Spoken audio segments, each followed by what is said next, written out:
আকিকা না দিলে কি শিশুর বিপদ কাটে না? মুয়াবিয়াকে কি সাহাবী হিসাবে সম্মান করা যাবে? নাউজুবিল্লাহ, এটা কেমন প্রশ্ন করেছেন। নিজের আপন সন্তান কত বছর বয়স হলে বিছানা আলাদা করতে হবে? সন্তান বয়স যখন 10 হয়ে যাবে তখন তাকে নবীজি সাল্লাল্লাহু আলাইহি সাল্লাম বিছানা পৃথক করতে বলেছেন। তিনি বলেছেন ওয়াহজুরুহুম ফিল মাদাজি'i ওয়াহজুরুহুম ফিল মাদাজি'i ইযা বালাগু আশরা আও কামা ওয়ারাদা ফিল হাদিস। কোন কোন বর্ণনায় ওয়াফাররিকুহুম আসছে। নিজের সন্তানদের বয়স যখন 10 হবে তখন তাদের বিছানা পৃথক করে দাও। এক কম্বলে এক কাঁথার নিচে দুজন ঘুমাবে না, তখন আলাদা আলাদা হবে। যদি বিছানা পৃথক করা বলতে আলাদা খাট আলাদা চকিতে শোয়ানোর মতো আর্থিক সঙ্গতি না থাকে, তাহলে একই কক্ষেও যদি থাকে তো মাঝখানে পার্টিশন থাকবে, কোলবালিশ যাতে কিছু থাকবে, আলাদা কম্বল কাঁথা থাকবে, একই কাপড়ের ভিতরে বা একই কাপড়ের নিচে ঘুমাবে না। এটা নানাবিধ অনাচারের পথকে উন্মুক্ত করে। আরো আগে থেকে যদি বাচ্চাকে অভ্যাস গড়ে তোলা হয় সেটা সবচেয়ে ভালো। অনেকে আছেন এই বিষয়গুলোকে তেমন কোনো গুরুত্ব দেন না, অথচ এগুলোর কারণে বহু সর্বনাশা আমাদেরকে গ্রাস করে। বিধায় নবী সাল্লাল্লাহু আলাইহি সাল্লামের এই নির্দেশটা আমাদের খুব গুরুত্বের সাথে মানতে হবে। আকিকা না দিলে কি শিশুর বিপদ কাটে না? আকিকা না দিলে শিশুর বিপদ কাটে না এমন কোনো কথা কোরআন হাদিসে নাই। তবে আকিকা দেওয়া এটা গুরুত্বপূর্ণ একটা আমল। আল্লাহ কাউকে পুত্র সন্তান দান করলে 2টি ছাগল, আর কন্যা সন্তান দান করলে 1টি ছাগল জবে করা, এটা নবীজি সাল্লাল্লাহু আলাইহি সাল্লামের সুন্নাহ। এটা জন্মের 7ম দিনে, না হলে 14তম দিনে, না হলে 21তম দিনে করবেন। সেটাও যদি কোনো কারণে না হয় পরে যে কোনো সময় করলেও আদায় হয়ে যাবে। এমনকি কারো শিশুকালে যদি আকিকা দেওয়া না হয়, বড় হওয়ার পরে তার আকিকা দিলেও আদায় হয়ে যাবে। এই আকিকা এটা না দিলে যে বিপদ কাটে না এরকম কোনো কথা নাই। তবে হ্যাঁ, বিভিন্ন হাদিসে নবী সাল্লাল্লাহু আলাইহি সাল্লাম বলেছেন কুল্লু গুলামিন মুরতাহানুন বিআকিকাতিহি, বাচ্চার এটা আকিকার উপরে সে অনেকটা ডিপেন্ডেন্ট থাকে। এই হাদিসের ব্যাখ্যা অনেক মুহাদ্দিসরা বলেছেন আকিকা না দিলে, আকিকা দেওয়ার ফলে সে বিভিন্ন ক্ষয়ক্ষতি থেকে বেঁচে থাকতো। অনেকে বলেছেন শয়তানের কুমন্ত্রণা থেকে বেঁচে থাকে আকিকার মাধ্যমে, এটা থেকে সে আর বাঁচতে পারে না, ওই ক্ষতি তাকে স্পর্শ করার সম্ভাবনা থাকে। তবে কেউ আকিকা দিতে পারলো না, অন্য কোনো আমল করলো তার সন্তানের জন্য, আল্লাহ তাআলা তাকে সেভ করতে পারেন। এমন কোনো কথা নাই যে আকিকা না দিলেই তার সন্তানের বিপদ কাটবে না। তবে আকিকা দেওয়া উচিত, এর মাধ্যমে সন্তান নানাভাবে উপকৃত হয়, নানাভাবে সেভ থাকে, নিরাপদে থাকে। আল্লাহ আমাদের যাদের সামর্থ্য দিচ্ছে তাদেরকে আমল করার তৌফিক দান করুন। মুয়াবিয়াকে কি সাহাবী হিসাবে সম্মান করা যাবে? নাউজুবিল্লাহ, এটা কেমন প্রশ্ন করেছেন। যে ভাই প্রশ্ন করেছেন তার হয়তো জানার ঘাটতি আছে। মুয়াবিয়া রাদিয়াল্লাহু তাআলা আনহু নবী করিম সাল্লাল্লাহু আলাইহি সাল্লামের অত্যন্ত স্নেহভাজন, অত্যন্ত স্নেহধন্য সাহাবীদের একজন। সাহাবী হিসাবে সম্মান করা যাবে কিনা মানে সিনিয়র সাহাবীরা তার জীবদ্দশায় সিনিয়র বড় বড় সাহাবীদের কেউ তাকে অসম্মান করেছেন দেখাতে পারবেন? তাহলে আপনার মনে প্রশ্ন কোত্থেকে আসলো? সাহাবীদের মধ্যে নিজেদের মধ্যে বহু বিষয়ে মতপার্থক্য হয়েছে, এমনকি যুদ্ধ পর্যন্ত হয়েছে। নবীজি সাল্লাল্লাহু আলাইহি সাল্লাম পরিষ্কারভাবে নিষেধ করেছেন যে আমার সাহাবীদেরকে গালমন্দ করবে না, সমালোচনা করবে না।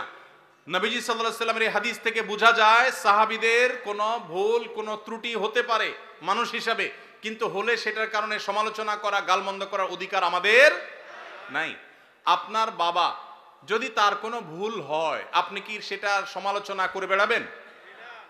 সাহাবীদের সম্পর্কে নবী সাল্লাল্লাহু আলাইহি ওয়াসাল্লাম হাদিসগুলো একটা একটা করে পড়ে দেখবেন। এটা দুর্ভাগ্যজনক যে আমাদের সমাজে এই জাতীয় বিষয়গুলোকে নানাভাবে আমাদের সামনে এস্টাবলিশ করা হয়েছে, নানাভাবে। দেখুন, সাহাবীরা সবাই ভুলের ঊর্ধ্বে, সবাই নিষ্পাপ, মাসুম, এটা আহলে সুন্নাত জামাতের কারোর আকীদা বিশ্বাস না। কিন্তু তাদের যদি কোনো ব্যক্তিগত সিদ্ধান্তে ভুল হয়, ইজতিহাদি বুঝার কোনো ভুল হয়, আপনি আমি সমালোচনা করবার কোনো অধিকার নবী সাল্লাল্লাহু আলাইহি সাল্লাম আমাদেরকে দেন নাই। কে সাহস দিয়েছে আপনাকে যে আপনি আল্লাহ নবী সাল্লাল্লাহু আলাইহি সাল্লামের সাহাবীর দোষ বা ভুল চর্চা করবেন, সমালোচনা করবেন?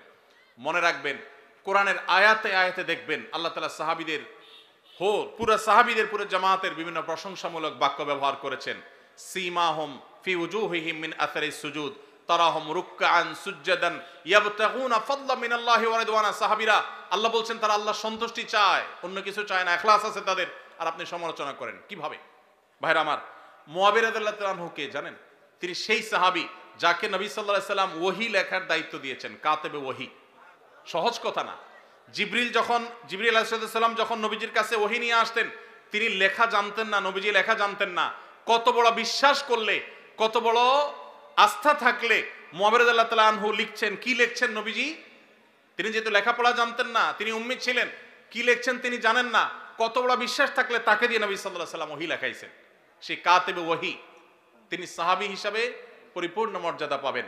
ভাইরা আমার, ঈমান নিয়ে যারা নবীজিকে দেখেছেন এবং ঈমানদার অবস্থায় গেছেন, তাদের যদি কোনো ভুল ত্রুটি হয়ও, আপনারা একটা হাদিস সহিহ বুখারীতে পাবেন। নবীজি বলেছেন, যারা বদরের যুদ্ধে শরীক হয়েছে, অংশগ্রহণ করেছে, তাদের সম্পর্কে নবীজি সাল্লাল্লাহু আলাইহি ওয়াসাল্লাম বলেছেন যে আমালু মা শি'তুম কাদ গাফারাল্লাহু লাকুম, যারা বদরে শরীক হয়েছ তোমরা যা খুশি করো, আল্লাহ তোমাদের মাফ করে দিয়েছে। আল্লাহ যদি মাফ করে দেয়, আপনি সমালোচনা করার কি? আপনার আমার সমালোচনা কোনো রাইট আছে? এরকম সাহাবীদের নিয়ে এরকম আরো বহু হাদিস আছে। সব হাদিসগুলোকে সামনে রাখলে বোঝা যায় এটা আমাদের ঈমানের যে ধ্বংসাত্মক একটি বিষয়। আমরা তাদের কোনো দোষ, কোনো ভুল, এটা থেকে শিক্ষা গ্রহণ করব, চর্চা নয়, সমালোচনা নয়। সাহাবীরা ব্যক্তি হিসাবে, মানুষ হিসাবে বিশেষ কোনো ভুল কারোর দ্বারা হতে পারে, এটার ঊর্ধ্বে তারা না, তারা মাসুম না। কিন্তু সাহাবীদের যে পুরো জামাতে সাহাবা, সেটা মৌলিকভাবে মোটা দাগে এটা আমাদের জন্য অনুসরণীয়, অনুকরণীয়। কিন্তু ব্যক্তি হিসাবে ব্যক্তি কেন্দ্রিক ভুল ভ্রান্তি থেকে তারা সবাই ঊর্ধ্বে মাসুম ছিলেন, এটা কারোর বিশ্বাস না। কিন্তু তাদের প্রতি অভক্তি, অশ্রদ্ধা, তাদের সমালোচনা করা, গালমন্দ করা আহলে সুন্নাহ ওয়াল জামাতের সমস্ত উলামায়ে কেরামের ঐক্যমত এটি নাজায়েজ, এটি গুনাহ এবং এটি বিভ্রান্তি। সাহাবীদের সমালোচনার এই কাজ শুরু করেছে শিয়ারা সবচেয়ে বেশি। তারা আম্মা জান আয়েশা রাদিয়াল্লাহু তাআলা আনহাকে গালমন্দ করে, আবু বকর রাদিয়াল্লাহু তাআলা আনহুকে গালমন্দ করে, আলী রাদিয়াল্লাহু তাআলা আনহুকে গালমন্দ করে, আর অনেক সাহাবীকে, সরি আলী রাদিয়াল্লাহু তাআলা আনহু ছাড়া অন্য যে সমস্ত ওমর রাদিয়াল্লাহু তাআলা আনহুকে গালমন্দ করে, তারা নবীজির সাহাবীদেরকে গালমন্দ করে। এটা শিয়াদের কাজ। আল্লাহ তাআলা আমাদেরকে এই সমস্ত গুনাহ থেকে বেঁচে থাকার তৌফিক। কালো জাদু করা হয়েছে, কাকে করা হয়নি, এটা বোঝাটা খুবই সিম্পল এবং খুবই সহজ একটা ব্যাপার। কিছু আলামত আছে যে আলামতগুলো খুব সহজেই দেখে বোঝা যায় এই লোকটা ব্ল্যাক ম্যাজিকের রোগী বা জাদুর রোগী। আপনারা জানেন যে আমাদের সমাজের এক শ্রেণীর মানুষ এই কালো জাদুতে বিশ্বাস করে না। যদি কেউ কোরআনের জীবন্ত মুজিজা আর অলৌকিকত্ব দেখতে চায়, তাহলে সে কালো জাদু গ্রস্ত রোগীর মধ্যে কোরআনের আয়াত দিয়ে যে ট্রিটমেন্ট করা হয়, এটা দেখে সে আল্লাহর কুদরত দেখতে পাবে, কোরআনের মিরাকল দেখতে পারে। তো কালো জাদু এটা কোনো মানুষকে আক্রান্ত করলে সচরাচর সাধারণত কোনো ওষুধে কোনো কাজ হয় না, কোনো চেক আপে কোনো রোগ ধরা পড়ে না, দিন দিন অসুস্থ হয়ে যায়, খুব ভয়ঙ্কর একটা পর্যায়ে চলে যায়। একটি বর্ণনা আছে কালো জাদু এটা মানুষকে কবর পর্যন্ত আর ওঁটকে পাতিল পর্যন্ত নিয়ে যায়, তার মানে শেষ করে ফেলে দেয়, নানা রকমের ক্ষতিগ্রস্ত মানুষকে করে। এবং আজকাল আপনারা দেখেছেন অনেকেই বিভিন্ন ফুটবল টিমের ভালো ভালো খেলোয়াড়দেরকে কালো জাদু করা হয় এবং এগুলো নিয়ে ইন্টারন্যাশনাল মিডিয়াগুলোতে নিউজ প্রকাশ করা হয় এবং সমস্ত দুনিয়াতে মানুষের কাছে ওপেন সিক্রেট এখন যে বড় বড় খেলোয়াড়দেরকে ব্ল্যাক ম্যাজিক করা হয় এবং সেটার যে প্রভাব হয় সেটাও মানুষের কাছে দিনের আলো মতো পরিষ্কার। তাহলে আমার বুঝতে অসুবিধা কোথায়? বরং কোরআন যেটার কথা বলেছে সেটা বাস্তবায়ন দেখতে পেরে আমার ঈমান আরো বেড়ে যাওয়ার কথা। কিছু মানুষ আছে যে কোনো রোগ ধরা পড়ে না কিন্তু অসুস্থ হয়ে যাচ্ছেন, অস্বাভাবিক পর্যায়ে হয়ে যাচ্ছেন, এরকম বিষয়গুলো কালো জাদুর আক্রান্ত হওয়ার আশঙ্কা অনেক বেশি। ঠিক একইভাবে অনেকের অতিরিক্ত হাই আসে, অতিরিক্ত সীমাতিরিক্ত হাই আসে। হাই তোলাটা কিছু একটা লিমিটেশন আছে যে এই পর্যন্ত হাই তোলা এটা স্বাভাবিক, কিন্তু যখন অস্বাভাবিক পর্যায়ে পর্যন্ত চলে যাবে তখন সেটা কোনো কোনো ক্ষেত্রে ব্ল্যাক ম্যাজিকের রোগী হওয়ার আলামত থাকে। দিন দিন শুকায় যাওয়া, নানা রকমের পরিস্থিতি আছে। সবচেয়ে বড় পরীক্ষা করার উপায় হলো সূরা বাকারা সহ বিভিন্ন রুকিয়ার অ্যাপস চালু করে দিলে, ভিডিও চালু করে দিলে, তেলাওয়াত চালু করে দিলে যদি এটা শোনার পরে অস্থির হয়, পেরেশান হয়, তাহলে এই লোকটার মধ্যে কালো জাদুর আশঙ্কা অনেক জোরালো, যে সে সহ্য করতে পারে না তেলাওয়াত। একদম সাদা মানুষ, মুসলমান সহ্য করে, কিন্তু সে তেলাওয়াত বন্ধ করতে পারে, আজান সহ্য করতে পারে না। এরকম বিষয়গুলো সাধারণত ব্ল্যাক ম্যাজিক কাউকে করা হয়েছে তার একটা আলামত হয়। সবচেয়ে ভালো হয় ভালো কোনো রাকির কাছে গেলে তারা এটাকে অ্যাসেসমেন্ট করতে পারে বিভিন্নভাবে এবং ধরা পড়ে যে তার কালো জাদু হয়েছে কি হয় নাই। আজকাল এই আপনার রাকিদের নামে অনেক লোকজন আছে যারা কবিরাজি করে, উল্টাপাল্টা পদ্ধতি করে, ভালো মানুষও কালো জাদুর রোগী বানায় দেয়।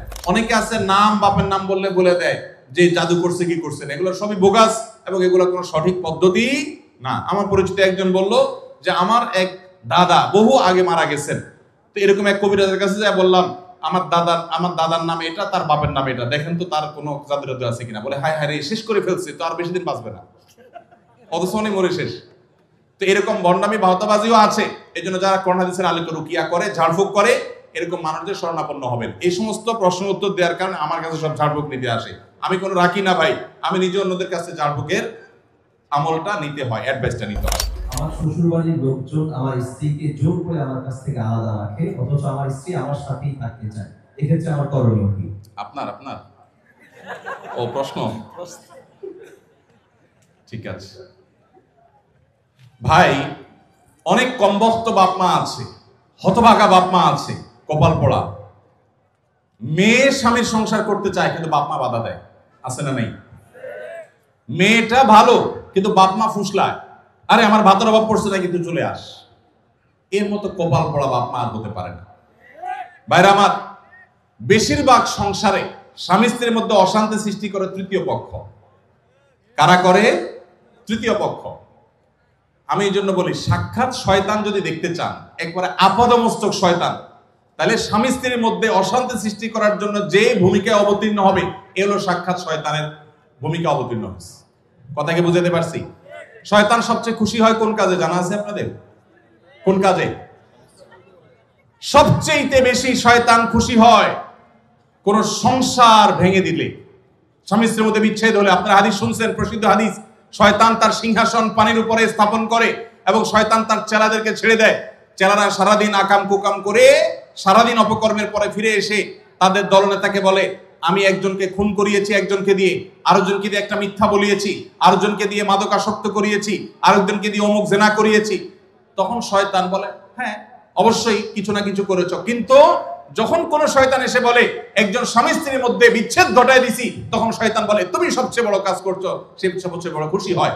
যে সমস্ত পুরুষেরা মহিলাদেরকে অথবা পুরুষদেরকে উস্কায়, দেখবেন যে অনেক মহিলাকে যায় অনেকে বলে, ভাবি আপনার মতো মানুষের সাথে ভাই রাগ করে কেমনে? মানে আপনার মতো এত ভালো, এত ভদ্র, এত রূপবতী মানুষটার সাথে রাগ করে যে কেমনে? এত পাষাণ সে কিভাবে হয়? বুঝবেন যে এই লোক হলো সাক্ষাৎ ইবলিস।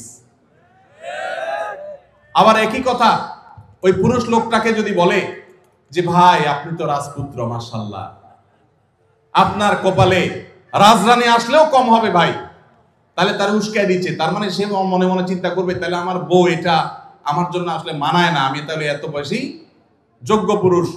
তাহলে তার স্বামীর সাথে, তার স্ত্রীর সাথে তার দূরত্ব বাড়বে কি বাড়বে না? তাহলে এই যে পাম্পট্টিটা দিল, এই পাম্পট্টি দেওয়া লোকটা হলো সাক্ষাৎ ইবলিসের ভূমিকা অবতীর্ণ হয়েছে।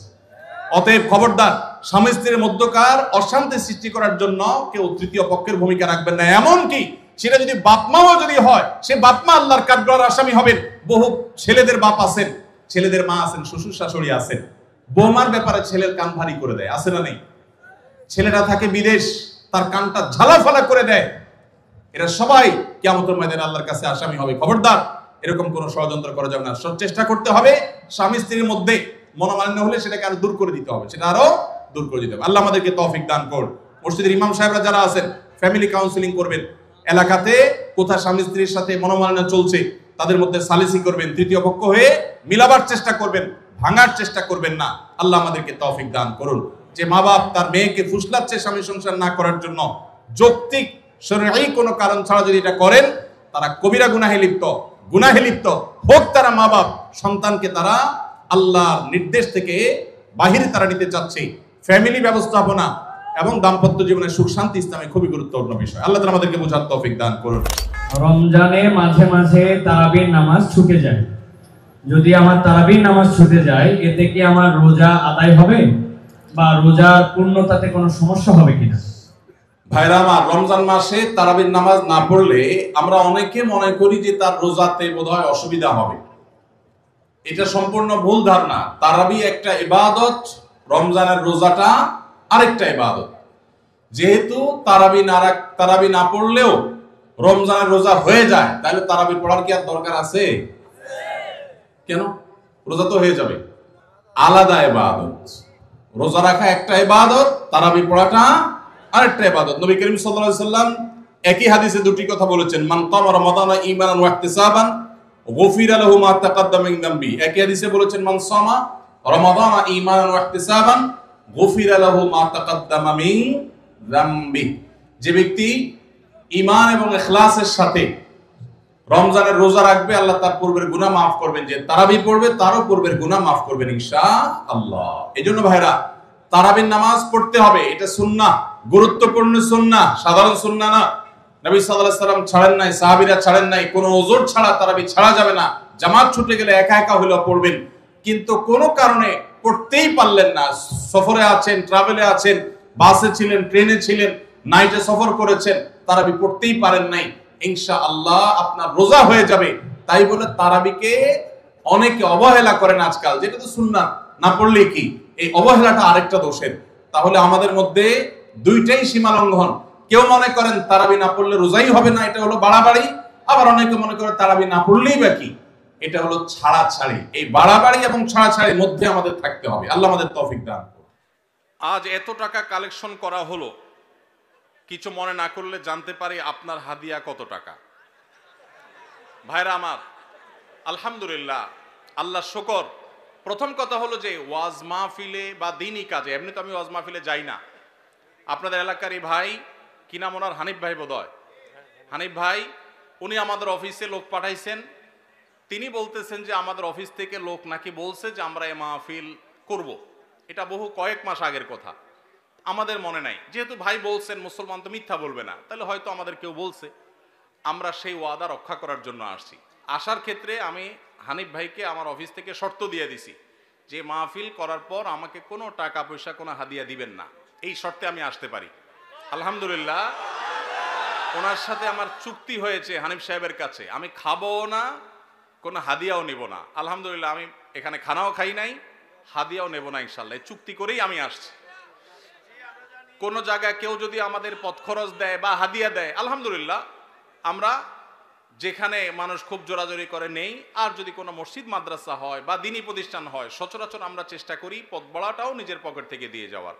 এটা যেহেতু প্রশ্ন খোঁচা মেরে করেই ফেললেন, সেই প্রসঙ্গে বলা, হানিফ ভাই এখানে উপস্থিত আছে, সাক্ষী উপস্থিত আছে, ওনার সাথে চুক্তি করা হয়েছে। যেহেতু মাদ্রাসার মাহফিল, মাদ্রাসার জন্য দুনিয়ার টাকা উঠানো লাগতেছে, একটা মসজিদ নাই, বাচ্চাদের থাকার জায়গা নাই, তাহলে এখান থেকে আমার হাদিয়া নেওয়া লাগবে কেন? আলহামদুলিল্লাহ, আমার চলার মতো ব্যবস্থা আল্লাহ তাআলা আমাকে দিয়েছেন, যথেষ্ট দিয়েছেন।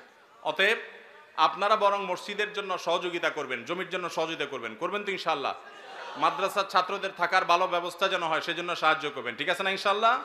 আর আমাকে হাদিয়া দেওয়া লাগবে না, ইমাম সাহেবদের বেতন বাড়াই দিয়েন। ইমাম সাহেবদের বেতন বাড়াই দিবেন তো ইনশাআল্লাহ? ইমাম সাহেবদের বেতন বাড়াই দেওয়ার তৌফিক আল্লাহ তাআলা আমাদেরকে দান করুন। ওলামা একরাম ওয়াজ মাহফিলে যারা আসেন, তাদেরকে সম্মানজনক হাদিয়া দিবেন। আমি নিচ্ছি না, আমার আলহামদুলিল্লাহ না নিলেও চলে, এবং মাদ্রাসার মাহফিল দেখে নেই না, অন্য কেউ জোর করলে হয়তো নেই। কিন্তু যারা অন্যান্য ভাইরা আসেন, ওয়াজ মাহফিল করেন, অনেকে আছে রাতে গাড়ি অ্যাক্সিডেন্টে মাহফিল থেকে যাওয়ার সময় পুরো গাড়ি শেষ হয়ে যায়, আছে না? অনেকে আছে গাড়ি অ্যাক্সিডেন্টে নিজে অসুস্থ হয়ে যায়, মারা যায়, রাত বিরাত জাগা লাগে, তাদেরকে সম্মান করবেন। কিন্তু এর মানে এই না যে চুক্তি করে লাখ লাখ টাকা ওয়াজ করে কামায়, এই ওয়াজ ব্যবসায়ীদেরকে আমি প্রশ্রয় দিতে বলি নাই। কিন্তু ওলামাদেরকে সম্মান করবেন। এখানে দুই দিক থেকেই সমস্যা আছে। হুজুরদের অনেকে যেরকম চুক্তি করে, এটা যেমন একটা সমস্যা, আবার ওয়াজ মাহফিলের আয়োজক অনেকে আছে অনেক ধান্দা করে, সেটাও একটা সমস্যা। আমি আজ থেকে অনেক বছর আগে, আপনার জেলার নাম বলবো না, যে কোনো এক জেলা মাহফিলে যাওয়ার পর আমি দেখি এরকম মোটা একটা খাম ধরাই দিছে আমারে। পরে যায় খুলে দেখি ওখানে টাকার সাথে বাকি সব কাগজ দিয়ে মোটা করে দিছে। এত নিকৃষ্ট মানুষও এই সমাজে আছে। তো এই জন্য সংশোধন বক্তাদেরও হইতে হবে, আয়োজকদেরও হতে হবে, শ্রোতাদেরও হওয়া লাগবে। শ্রোতারা ওয়াজে আসছেন কি জন্য? কিছু শুনে আমল করার নিয়তে। এই যে এতগুলো কথা শুনছেন, এগুলো আমল করতে হবে, ঠিক আছে না ভাই ইনশাআল্লাহ? যদি শুধুমাত্র ওয়াজ মাহফিলে আসেন তামাশা দেখার জন্য, তাহলে হবে না, আমল করার নিয়তে আসতে হবে। আয়োজকদের উদ্দেশ্য হবে আল্লাহর সন্তুষ্টি, আলোচকদের উদ্দেশ্য হবে আল্লাহর সন্তুষ্টি, এবং শ্রোতাদের উদ্দেশ্য হবে কি? আল্লাহর সন্তুষ্টি। আল্লাহ তাআলা আমাকে, আপনাকে, আমাদের সবাইকে ইখলাসের সাথে কাজ করার তৌফিক দান করুন। মসজিদের ইমাম সাহেবের জন্য টাকা কালেকশন করে সেই টাকা মসজিদের ফান্ডে জমা রাখা যাবে কিনা? ইমাম সাহেবের জন্য টাকা কালেকশন করে সেই টাকা মসজিদে রাখতে পারবেন কিনা, এই অপকর্মটা ঈদের সময় বেশিরভাগ ঈদগাহে, বেশিরভাগ মসজিদে হয়। টাকা তোলার সময় গামছা নিয়ে বলতেছেন ইমাম মুয়াজ্জিনের হাদিয়া দেন। টাকা উঠছে 20,000, ইমাম মুয়াজ্জিনরে 10,000 ভাগ করে দিয়ে বাকিটা মসজিদে রেখে দিয়েছেন। মসজিদ কমিটির লোকেরা পরিষ্কার একটা হারাম কাজ করলেন। মনে করছেন আল্লাহর ঘরের জন্য দুর্নীতি করলে আল্লাহ ছেড়ে দিবে না। টাকা তোলার সময় যদি ইমাম মুয়াজ্জিনের জন্য বলেন, তাহলে এটি ইমাম মুয়াজ্জিনকেই দিতে হবে, ওইটা মসজিদে রাখতে পারবেন না। টাকা যদি ইমাম সাহেবের জন্য বলেন যে ইমাম সাহেবের হাদিয়া, মুয়াজ্জিন সাহেবের হাদিয়া, যেটা বলে তুলবেন সেটাই করতে হবে। নসুল ওয়াকিফে কানাসি শারিআ, দাতা যে জন্য দিবে আপনাকে সেই খাতে খরচ করতে হবে। আপনি ইমাম সাহেবরে সামান্য কিছু দিয়া, বুঝ দিয়া বাকিটা মসজিদে রেখে দিয়েছেন, এটার নাম দুর্নীতি। এটার নাম কি? এটা জায়েজ নাই। অনেক কমিটির ভাইরা এটা করেন, চিন্তা করছে সারা জীবন নিজের জন্য চুরি, 2 নাম্বারই দুর্নীতি করলাম, এবার আল্লাহর ঘরের জন্য একটু 2 নাম্বারই করি। জায়েজ হবে ভাইরা আমার? এই জন্য সতর্ক থাকতে হবে, খবরদার। আর ইমাম সাহেবদেরকে বসায়া ঈদের দিন গামছা নিয়ে তাদের জন্য টাকা তোলা, এটাও তো আরেক লজ্জার কথা। ইমাম সাহেবদেরকে হাদিয়া দিবেন, এটার জন্য তাদেরকে বসায় রেখে তাদের সামনে ভিক্ষা করবেন, টাকা তুলবেন, এটা তো অপমানজনক কথা ইমাম সাহেবদের জন্য। কেন রে ভাই? এলাকাবাসী বিভিন্নভাবে ইমাম সাহেবদের ঈদ উপলক্ষে, ঈদের তারা বেতন পাবে, বেতনের পাশে এক্সট্রা একটা বোনাস পাবে, সে ব্যবস্থা করা যায় না? নিজেরা বেতন দানের টাকা বাড়াই দিয়া ইমাম সাহেবদেরকে, মুয়াজ্জিনদেরকে বোনাস দিবেন, তাদেরকে ভিক্ষা দিবেন না, তাদেরকে অপমান করবেন না। যে এলাকাবাসী তাদের ইমামকে সম্মান করতে পারে না, মর্যাদা দিতে পারে না, তাদের চাইতে হতভাগা, তাদের চাইতে দুর্ভাগা আর কেউ হতে পারে না। ভাইরা আমার, কুমিল্লার বদনামি শুরু হয়ে যাবে তো এরকম একের পর এক প্রশ্ন এগুলাই আসতেছে। আপনারা সবাই ইমাম সাহেবদের হক আদায় করার চেষ্টা করবেন তো ইনশাআল্লাহ। আর ইমাম সাহেব যারা, তাদেরকেও বলতেছি, আপনারাও নিজেদের আত্মমর্যাদা বজায় রাখবেন, প্রয়োজনে না খায় থাকবেন, কিন্তু নিজের মান সম্মান নষ্ট করে টাকা কামাই করতে যাবেন না। আল্লাহ আমাদের ইমাম সাহেবদেরকে সেরকম ইমাম হওয়ার তৌফিক দান করুন।